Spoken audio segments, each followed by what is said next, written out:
chapitre 25.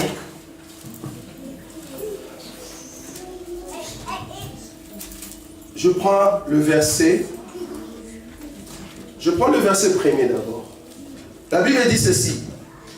Lorsque des hommes ayant entre eux une querelle se présenteront en justice pour être jugés, on absoudra l'innocent et l'on condamnera les coupables. Vous avez vu ça? Si les coupables méritent d'être battus, les juges le fera étendre par terre et frappera en sa présence d'un nombre de coups proportionnés à la gravité de sa faute. 3. Il ne lui fera pas donner plus de 40 coups, de peur que si l'on continuait à le frapper, en allant beaucoup au-delà, ton frère ne soit avili à tes yeux. Vous avez vu cette écriture? Verset 11. Lorsque des hommes se querelleront ensemble, l'un avec l'autre, si la femme de l'un s'approche pour délivrer son mari de la main de celui qui le frappe, si elle avance la main et saisit ce dernier par les parties quoi? Tu lui quoi? Tu lui couperas la main, tu ne jetteras sur elle aucun regard de pitié. C'est la Bible, hein? C'est pas mon livre à moi. Thème de notre enseignement. Bon, vous savez que nous ici, nous parlons de la profondeur. Alors, s'il vous plaît, ne nous jugez pas si vous n'avez pas encore entendu ce que nous avons dit. Sinon, vous allez nous juger alors que vous n'avez pas encore compris ce que nous voulons dire. Et nos thèmes, souvent, ce sont des thèmes qui viennent de la Bible. Les thèmes de notre enseignement tout au long de ces temps. Le thème, c'est le parti honteuse de l'homme.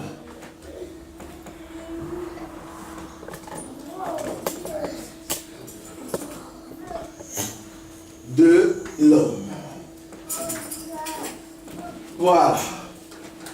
C'est avec cet enseignement que nous allons développer, n'est-ce pas, tout au long du temps que le Seigneur va disposer pour qu'on comprenne cet enseignement.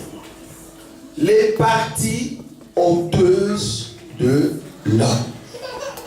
Nous avons lu une écriture pour montrer que quand deux personnes sont en train de discuter, ou peut-être il y a une bagarre, on amènera ces deux personnes auprès des juges.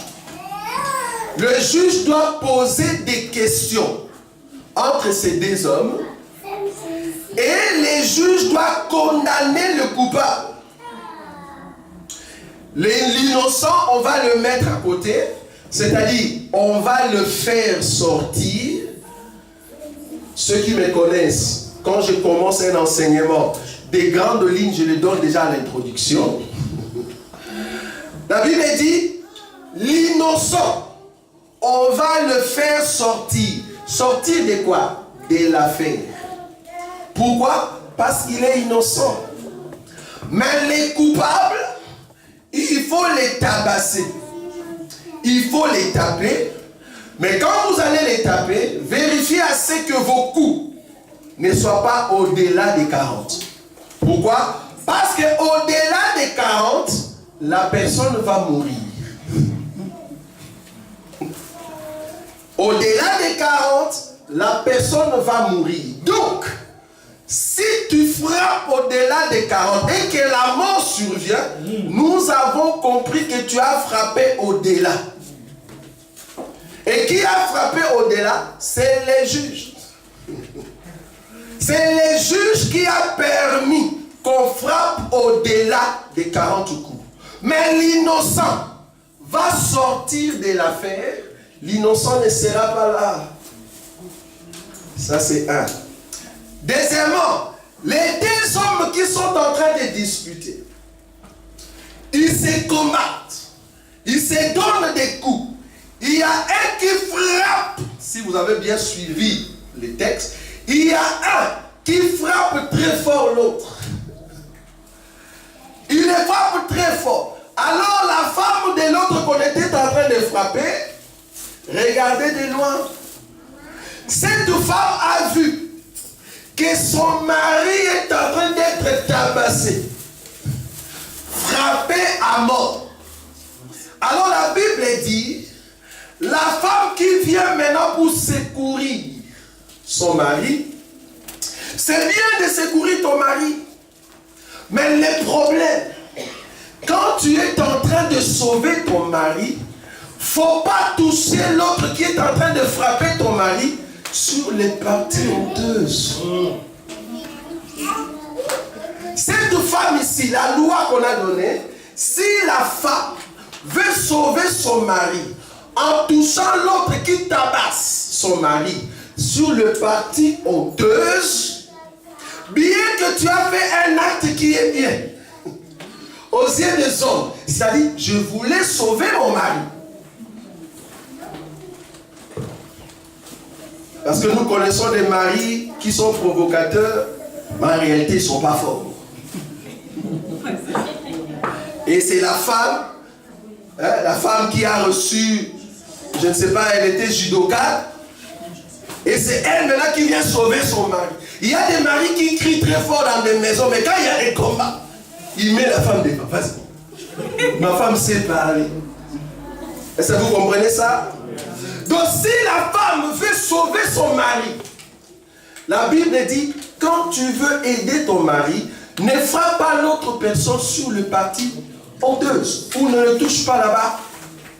Si tu touches sur le parti honteuse, selon la loi de Moïse, il faut prendre cette femme, il ne faut pas lui couper la tête, non, pas les pieds, mais c'est sa main. C'est-à-dire, plus jamais cette femme va préparer. Je suis en train de donner déjà des grandes lignes. Cette femme ne préparera plus. Elle ne saura plus saluer les gens. Parce qu'on a coupé la main. Pourquoi on a coupé sa main? C'est parce que sa main a touché les parties honteuses de l'autre. Alors sa main sera coupée. Quand nous disons des parties honteuses, il y a beaucoup qui vont déjà dans le... Ici, nous parlons de la Bible. Et je vous dis que la Bible cache beaucoup de mystères.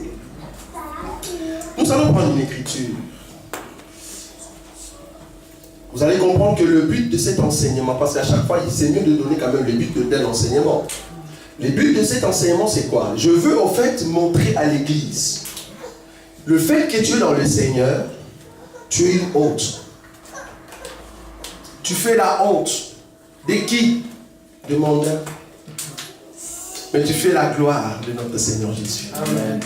Au fait, quand nous étions dans le monde, nous dansions, nous étions dans des bars, nous faisions la honte de ceux qui sont à l'église.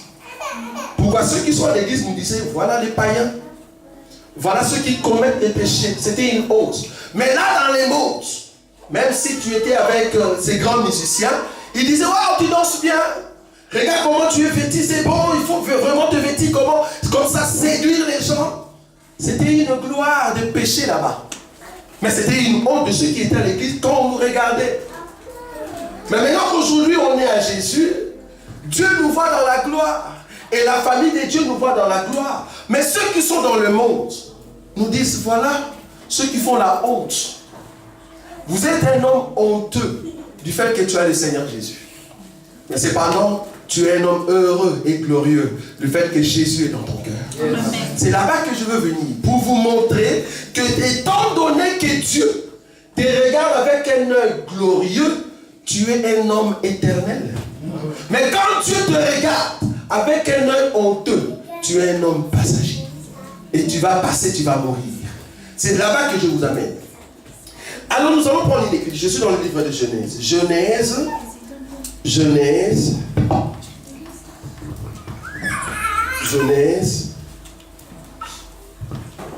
Genèse chapitre 2. Genèse, chapitre 2.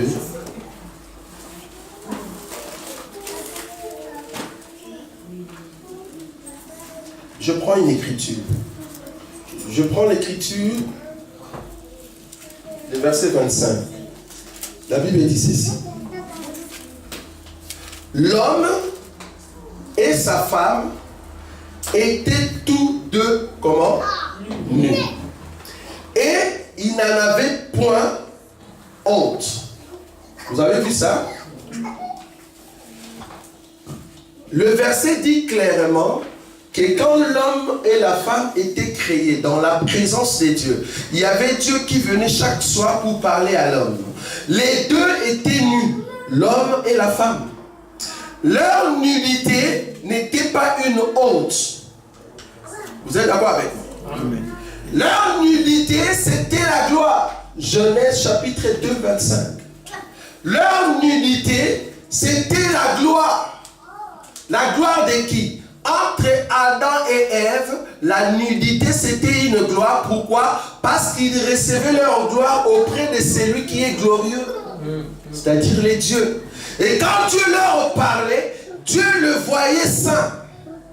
La nudité n'était pas un péché, mais la nudité, c'était une gloire. Pourquoi? Parce qu'ils étaient dans la présence de Dieu. Nous l'avons expliqué la fois passée, pour dire que comme l'homme et la femme sont nus dans la gloire de Dieu, c'est que Dieu aussi, qui est le mari d'Adam, lui aussi était nu. C'est-à-dire, nous sommes dans les tabernacles, dans le lieu très saint. C'est une chambre, là où l'homme et la femme parlent calmement. C'est-à-dire, Adam parlait avec Dieu calmement dans le lieu très saint. C'est là-bas que Adam devait rencontrer Dieu et parler avec lui. Or, dans le lieu très saint, Adam était nu. Vous êtes d'accord avec moi? Dans le lieu très saint, Adam était nu. Et c'est là-bas que nous sommes en train d'expliquer pour dire que cette gloire qui était là-bas, c'était la gloire que Dieu lui-même voulait mettre sur Adam et Ève. Donc, la nullité avant le péché, c'était la gloire. Je prends une autre écriture. Genèse. Genèse chapitre 3. Le verset 7. Genèse chapitre 3, le verset 7. La Bible dit ceci. Les yeux de l'un et de l'autre s'ouvrirent. Ils connurent qu'ils étaient nus. Et ayant cousu de feuilles de figuier, ils s'en firent des ceintures. Vous avez vu ça? Donc après le péché, Adam et Ève ont compris que leur nudité n'était plus une gloire, mais c'était devenu quoi? Une honte. Alors, il faut cacher la honte. On nous a posé la question. Quand Dieu est venu pour voir Adam et Ève qui étaient nus, la Bible dit Dieu a tué un animal et il a fait un habit pour Adam et Ève. C'était quel habit? Un pantalon, une jupe ou une robe? Heureusement que dans cet évangile, nous répondons à tout. Amen. Heureusement. C'était un pantalon, c'était une jupe, c'était une robe. La Bible dit, c'était un vêtement. Il faut que ce vêtement-là respecte la loi de la pudeur, décence et modestie. Même si c'est un pantalon, gloire à Dieu. Parce que je vais vous montrer en fait c'était quel habit et ça allait de où jusqu'où. Même si c'est un pantalon ou une jupe ou une robe, il faut que cet habit respecte la loi de la décence, pudeur et modestie. Quand Paul parlait de pudeur, décence et modestie, au temps de Paul, il y avait des robes. Il n'y avait pas de pantalons. Les pantalons, c'est une invention qui est venue après. Au temps de Paul, les robes, il y avait des robes qui étaient sans pudeur. Posez-vous maintenant la question. Il s'agissait de quelle forme de robes que Paul était en train de parler? C'était des robes qui va dessiner votre silhouette. Quand une sœur met une robe qui dessine sa silhouette et qui marche, nous disons que la sœur n'a pas l'enseignement. Quand une sœur met une jupe qui dessine sa silhouette, nous disons que la sœur n'a pas l'enseignement. Quand une sœur met un pantalon qui dessine sa silhouette, nous disons que la sœur n'a pas l'enseignement. Pourquoi? Parce que la pudeur permet à ce que l'autre ne soit pas infligé. Toi-même, par le Saint-Esprit, quand tu achètes, que le Saint-Esprit te dise ça, c'est pas pour toi, l'autre c'est pour toi. Amen. Très important. Beaucoup attendent, soi-disant que péché, c'est aller au fait avec une femme d'autrui ou un mari d'autrui. Non, péché, c'est premièrement ne pas respecter la parole de Dieu. Quand la parole de Dieu te dit il faut être pudeur, décence et modestie, c'est très important. Donc, au temps de Dieu, au temps d'Adam, Dieu qui connaissait toutes choses, c'est un omniscient. Il savait que l'habit que je dois faire à Adam et Ève doit être un habit qui doit respecter la décence, la pudeur et la modestie. Nous voulons maintenant voir cet habit. Je parle ici de la nudité d'Adam. La Bible dit qu'Adam a eu honte, il a mis de feu. Mais qu'est-ce que Adam cachait? Parce que là, vous comprenez que Adam et Ève étaient en train de cacher la nudité. Ils ont compris qu'ils sont nus. Maintenant, ils veulent cacher. Maintenant, il faut savoir dans la Bible, c'est quoi la nudité? Si tu comprends c'est quoi la nudité, à chaque fois que tu seras nu, nous allons comprendre que cette soeur ou ce frère est nu. Sur la route, quand tu marches, il y a beaucoup de personnes qui sont nues. Quand tu le vois, tu dis, ouh, la personne est nue. La nudité,